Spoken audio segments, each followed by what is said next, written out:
안녕하세요 여러분, 저는 제니예요. Hello everyone, my name is Jenny, and today we're going to be talking about the object marker.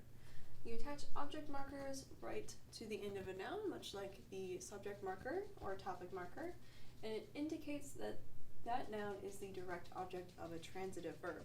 So in case you don't remember what transitive verbs are, or intransitive verbs, we're going to look at some examples here. So transitive verbs are verbs that need an object to complete their meaning.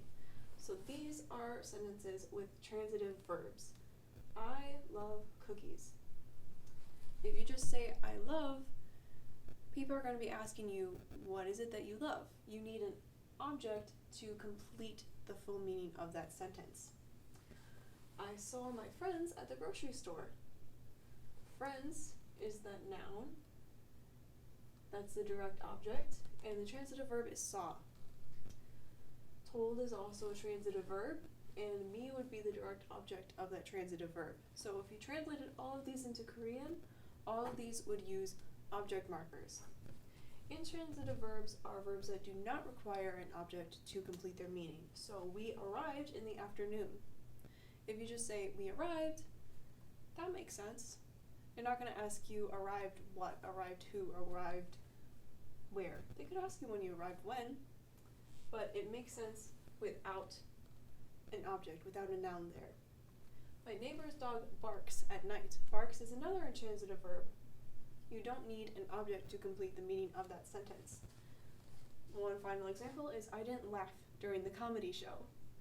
You don't need an object for any of these, so you would not need an object marker if you were saying this in Korean.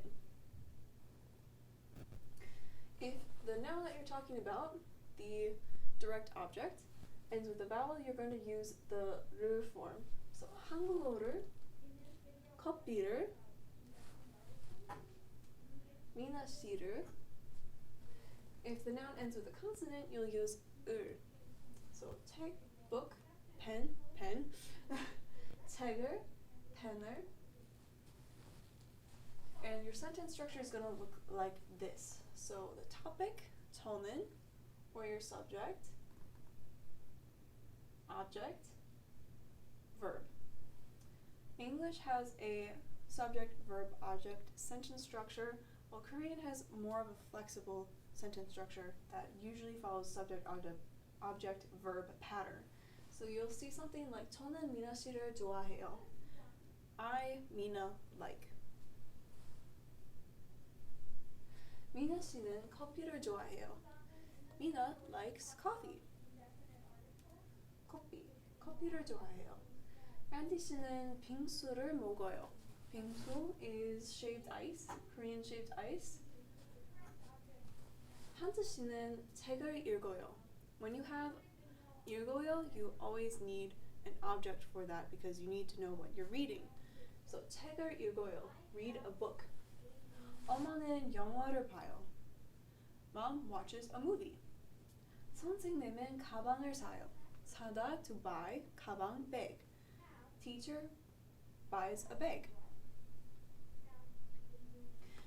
The object marker tends to be dropped by speakers in colloquial speech, so just like everyday speech, you might notice that people don't include object markers, but it's good for you to include them right now just so you have practice, so you get used to them.